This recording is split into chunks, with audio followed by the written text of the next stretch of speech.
Are you ready? Feel good? I'm ready. All right. Yeah. Okay. Ah, So, good time. zhuzh the hair, zhuzh the hair.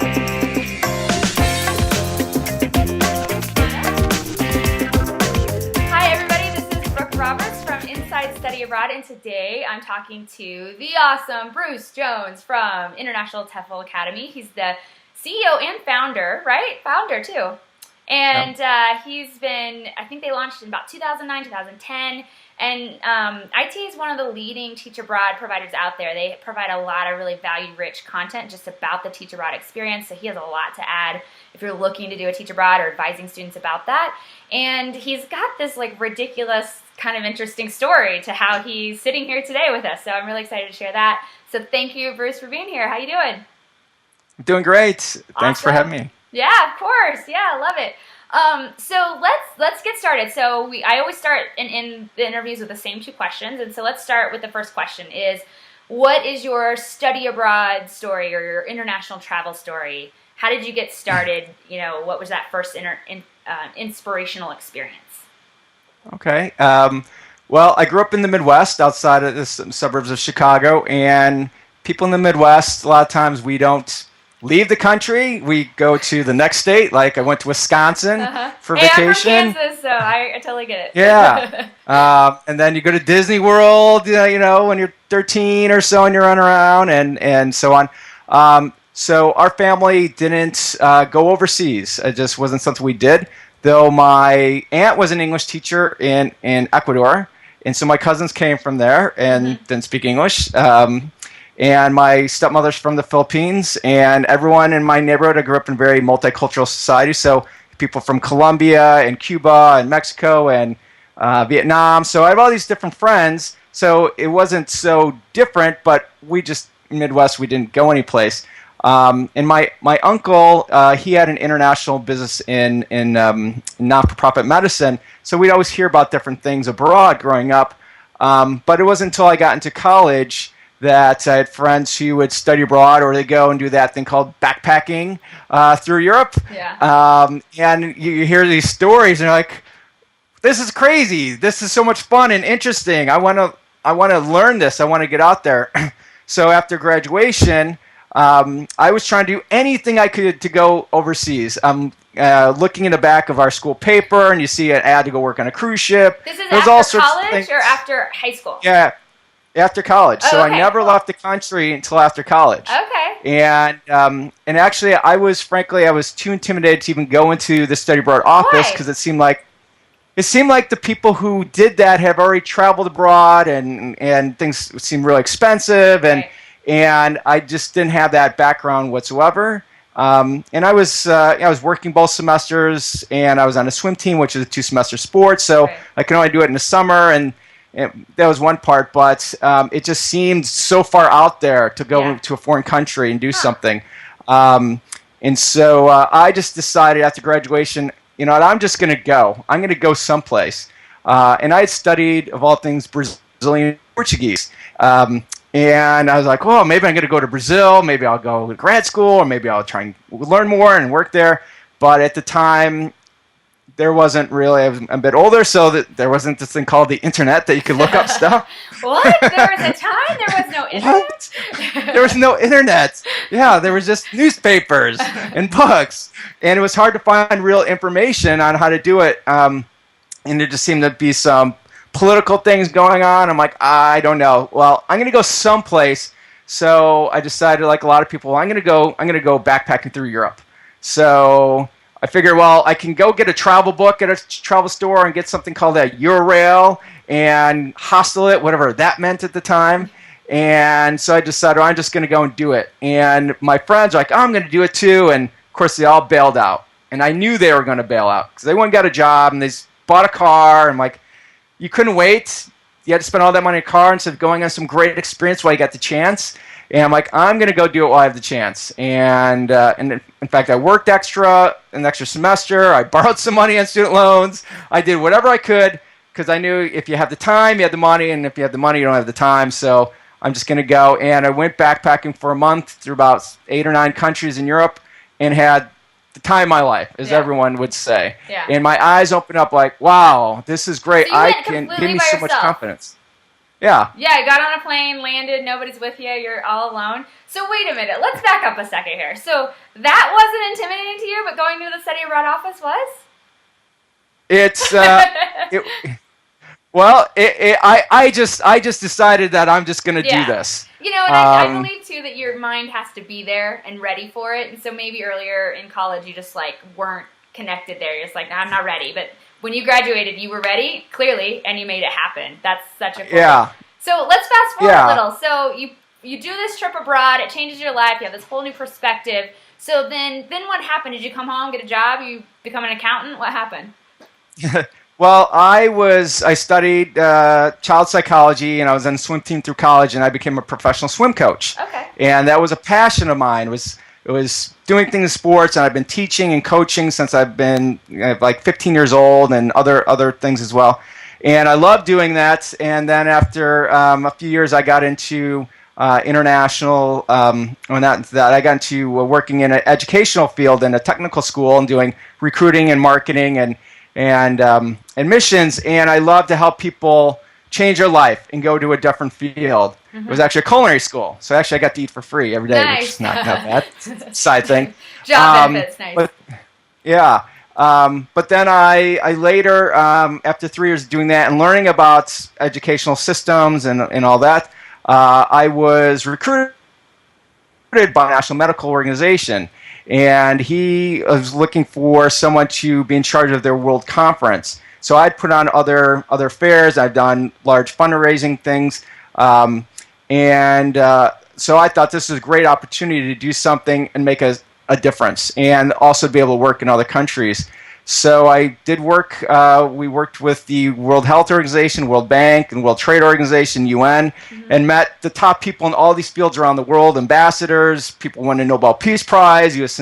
Surgeon General.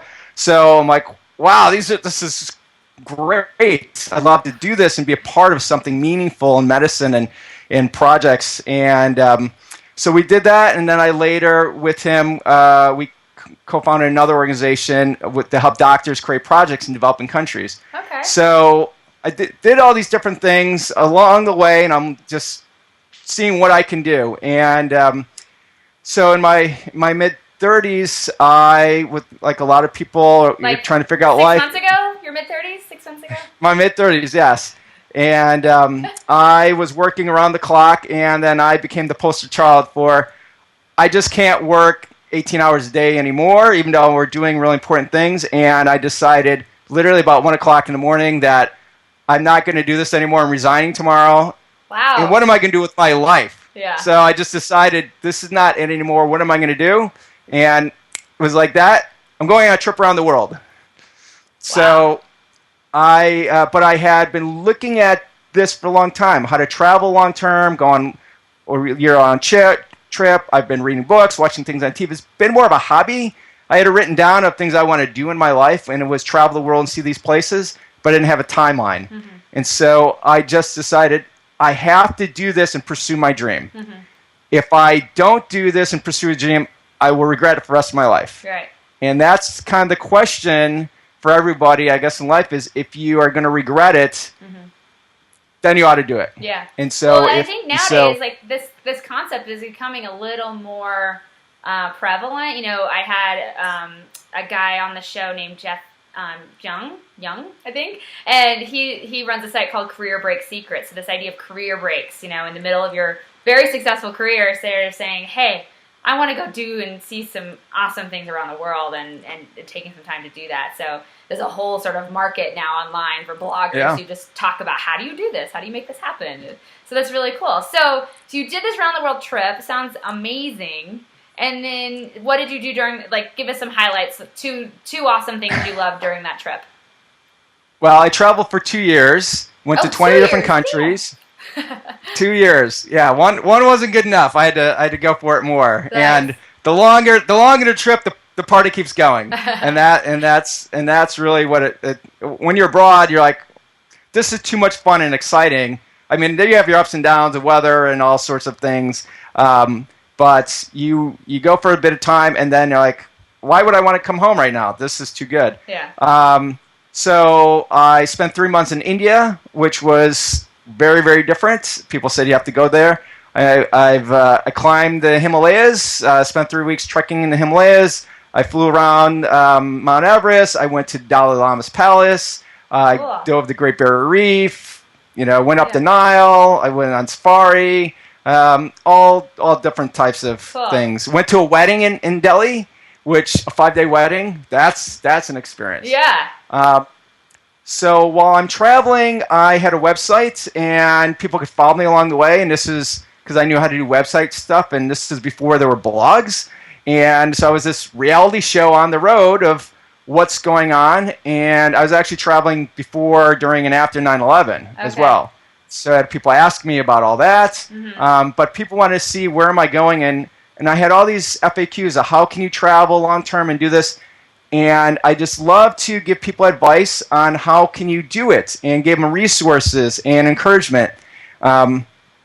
So what really came to me, if you have time to travel and kind of like figure out who you are and what's important for you, is that I just love to help people figure out how to pursue their goals. It was something I loved to do when I was coaching, what I did when I worked at a technical school and help people change careers. But I love to travel and what it was doing for me and how I could connect with the world and understand things. Sorry,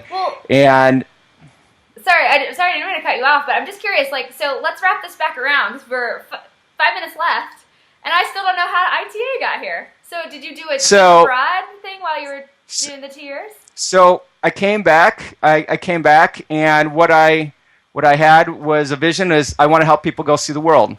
And I came back after a couple of years, and I started working at a company that teach abroad and study abroad and internships abroad, and I helped narrow the focus down to just doing TEFL certification and helping people go abroad. And so I was in charge of marketing and advertising and recruitment. And since I had a background in doing all those things with other companies, I helped build up a company. And after 4 years, I wanted to do it my way.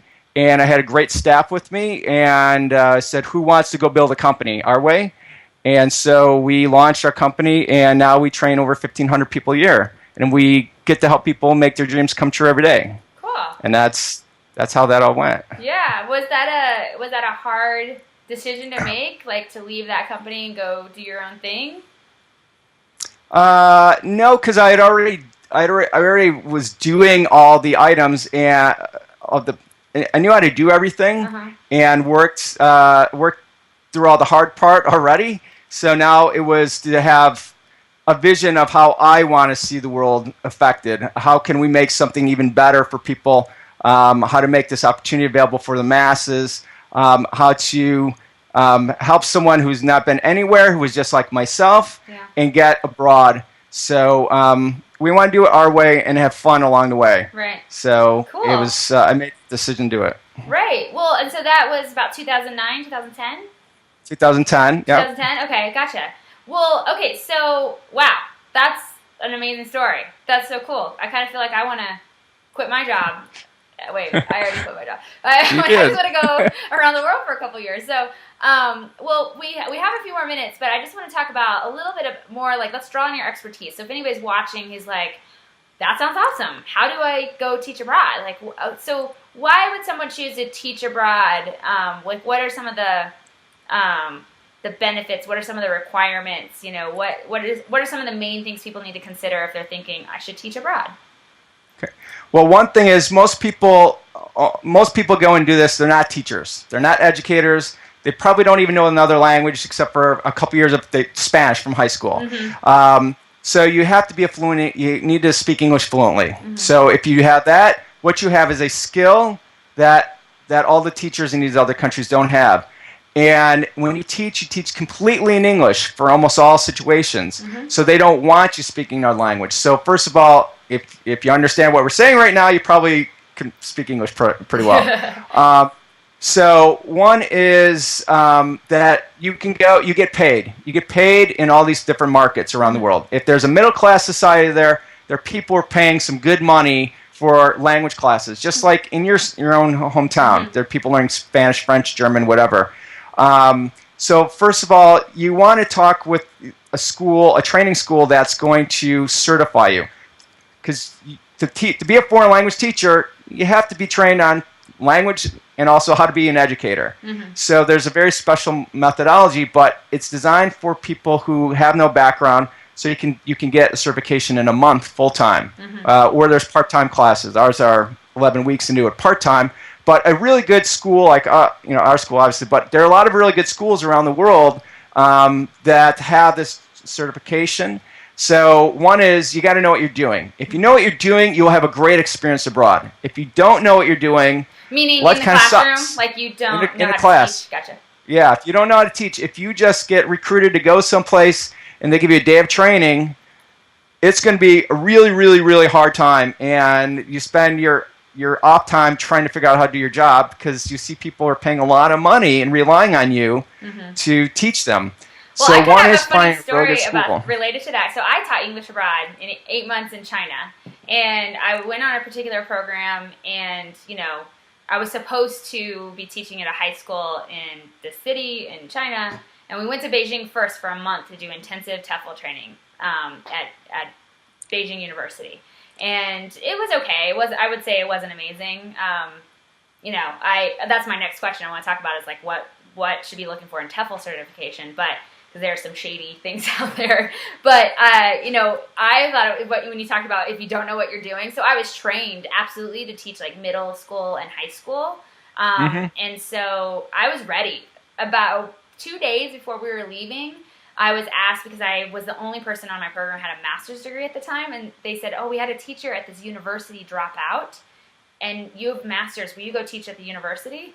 And I was like, well, yeah, sure. It was a little more money, and I was like, cool, I get to work with college students. And it turned out that I got in the classroom, and it took me a good month to get comfortable again, because a lot of what I learned in the TEFL, kind of was too juvenile for what I had to teach them. I was teaching literature and a little more higher level stuff, and because they were all much more advanced. And so it was really, when you said that, I was like, yeah, I was that person for about a month who was like, I don't know what I'm doing. But luckily one of my co-teachers, or colleagues, I should say, she was a TEFL trainer, and as a side job, and so she helped me a lot to figure out, okay, how do you put together lessons plans for this population based on what you're doing. So I ended up being okay, but that first month, I was probably the worst teacher in the world. I was like, let's do a color game for college students. It's like, no. So let's get into the TEFL certificate thing. So if somebody's watching right now and they're like, I definitely want to do this. I'm going to go teach abroad. This sounds amazing. I can get paid to be abroad. Lucky me. What if they're looking at certification programs, what are 3 things they should look for that make sure that they're getting a legit certification? Well, good question. The very first thing is the class. So you have to have a certification that there's an internationally recognized amount of coursework. Okay. So there's one organization, it's the largest language schools in the world, the British Council. Okay. And they said, okay, here are standards, and all the legitimate courses will follow this for professional class. Because there's short classes that are for volunteer or something, but to go and teach abroad, so it should have 100 hours of coursework. Okay. And that's not credit hours, contact hours. Yeah. So this is going to be equivalent to about at least a 6 credit hour university class. The other part is your professors. So you have to have professors who have advanced degrees, perhaps have masters or PhDs, or have extra experience in training. The other part is that it has to be externally accredited. So there's another organization, independent, that looks at your curriculum and your standards and your testing. So someone didn't just make something up and say that they're a great school. So organizations need to come do that. Okay. And you have to have live student teaching. So there's theory and there's practice, but you can't just practice on each other and peers. You have to have real time. You're in front of students, ESL students, people don't speak English. You observe, you're seeing what's going on with the other teachers, and you're in there practicing. And then you're getting feedback. Mm-hmm. So that hands-on component. So that is the standard, the minimum standard for a professional school. Mm-hmm. So that's one. The other part, and there are a lot of great schools that give that, and then you have to have, before you enroll and take a class, is that you have to have a company that will have real life staff that are going to really tell you about the job market. Okay. Because you want to go and get a job in Spain or Morocco or Chile or Thailand or China or wherever, and you need to know based on your qualifications, your age, your citizenship, your gender in some countries, your degree status, where can you go, what are the hiring seasons, how much money does it take to start living there, how much are you going to get paid, what are work visas about, the entire process. So if you don't know this correctly, you're in big trouble later because you'll have the wrong expectations. Right. So have real staff and information from that company that gives that. And then after you've been trained, the school should be helping you find work. Mm-hmm. So preparing you for job interviews, for your resume, how to about all the process of work visas, how to identify. If you go to China, there's over 300 million people learning English. There's well over 100,000 jobs. Some schools are good, some are not. How do you look at a contract that this is legitimate? Is this they're working you to death?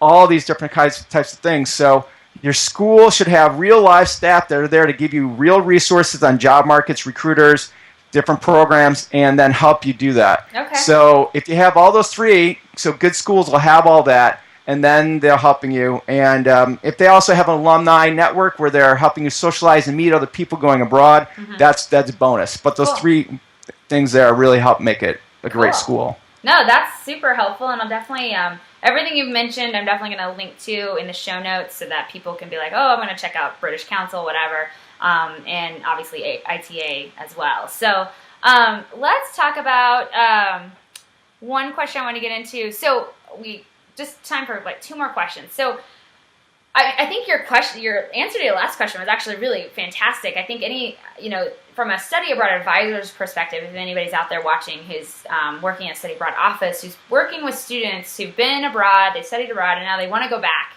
And oftentimes teaching abroad is one of those kind of nice opportunities to like continue that international experience and maybe go to a different place in the world, whatever. But what are, most study abroad advisors, they're not, they're study abroad advisors. They're not experts on teach abroad.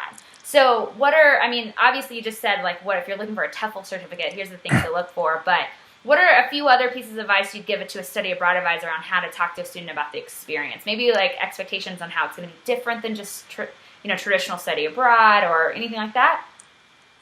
Well, teaching abroad or any kind of working abroad, most jobs you're going to find in foreign countries are going to be in teaching abroad. It's hard to break into something else.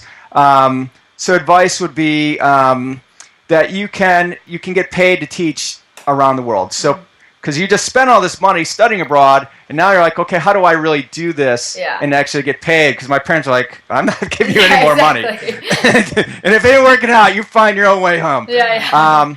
So you can work in every continent around the world. Well, Australia is a little bit difficult because they speak English. So almost every continent as an American. So there's all sorts of misinformation on the internet of that you can't get a job in Europe or you can't do something here and there. You can work in all these different places. So one is that you can. The other, which I mentioned, is that there's a language. You don't need to have the language skills. Okay. So when you go study abroad, some universities are going to have a minimum fluency level, let's say amount of Spanish to be going to Spain. But other universities are like, okay, you can take all classes all in English. It's an international program. So so the requirement is speak English, especially if you have a degree, that you can go and do this. And I think the other part was training, because there are government programs that are really good for some people, and it's much better if you're trained going into it than if you go into it with 2 days of government training and then you're left to your own devices. In France, actually, every year the schools go on strike and all the assistant teachers are running the school, and they're like, I don't know anything about running this class. I was an assistant. I had 2 days of training, and just teachers on strike for 2 weeks. Yeah. Everyone I ever talked to did it. That was their experience. So like, I may do, but. Day. Yeah, absolutely. Like 2 days ago, I was talking to somebody who had just come back from teaching through the French federal government program, and And she just had some really hilarious. So I know people who have had great experience with it too, but she just sort of had not the greatest experience. If it could have gone wrong, it did. Yeah, and so she didn't have a lot of that prep, I know for sure. Well, I think that's awesome advice. I would think I think teaching abroad is, I think, a really great way for a student who wants to deepen their experience abroad and wants to keep going. Is a really good way. And I think that point about being a fund your own experience is really important too, is that you can't just like keep being a vagabond around the world, just charging to a credit card. And this is a really great way to get some like professional experience too, especially if they want to come back after graduation or whenever they do it, doesn't matter, but to have some like really quality things they can talk about, their accomplishments and things like that. So I think I taught abroad, and I should not have maybe have taught abroad. No, but I taught abroad, and it was one of the most challenging experiences of my life. I remember during my TEFL certificate having to do my practicum training teaching, and I've done a lot of public speaking and big audiences, small audiences, but I think the most intimidating audience ever was that room full of fifth graders in China staring at me, just waiting for me to speak, So I was sweating and nervous. I was like, oh goodness. So it's a really, really incredible experience. And I think it's also a nice way to really get into the culture. And we talk a lot about in study abroad about how do we get students engaged locally with real people. And I think teaching abroad is one of those great things where even if it's just kind of in the classroom, getting to know your students and, getting them talking even in English about their lives, you're going to get to know a lot about cultural differences and just learn a lot about, whatever is happening. You're like, I learned so much about China just by my students trying to explain things to me. I'm like, this is happening. What was going on? And in English, I'd make them tell me, what is this festival doing, or whatever. So really cool stuff. I think it's a great way if somebody's interested in doing study abroad as a career or international education as a career. It's a great way to sort of deepen your experience, get a little more professional experience, especially after undergrad, and come back with a little more meat to your resume. I think that's really, really valuable too. But I want to finish off with our last question. So you talked about the beginning about how you didn't study abroad, you found it intimidating, you're all like the greatest hits of challenging students, right? So you were an athlete and you'd never traveled before, so it was intimidating. It was too expensive, you said. I don't know, your major or something maybe wasn't helpful to go abroad. But now, looking back, everything you know, everything you experienced, I know you don't work specifically in study abroad, but if you could go back and do college all over again, would you study abroad? Would you see it now as a feasible option, even in the summer or something, or do you think you'd do it the same? I definitely would study abroad. I just wasn't aware of all the opportunities that were in front of me, and because I was busy just trying to pay for school and take care of all sorts of other stuff and being in a team. But had I known, it's fun. It's fun to be abroad. So if college is fun, don't tell anybody. Study abroad's not supposed to be fun. Yeah. So if you're having fun at college, up that ante a couple times, and then living abroad when you're actually getting paid to do it, that's even much better. That's nice. So I would have. I think people go a couple different routes. Some people follow their major, and that's good. But if they have a language, follow your passion. So it doesn't all have to be practical. Like, I must go to China because that's where the market's going. But you really didn't really care about China.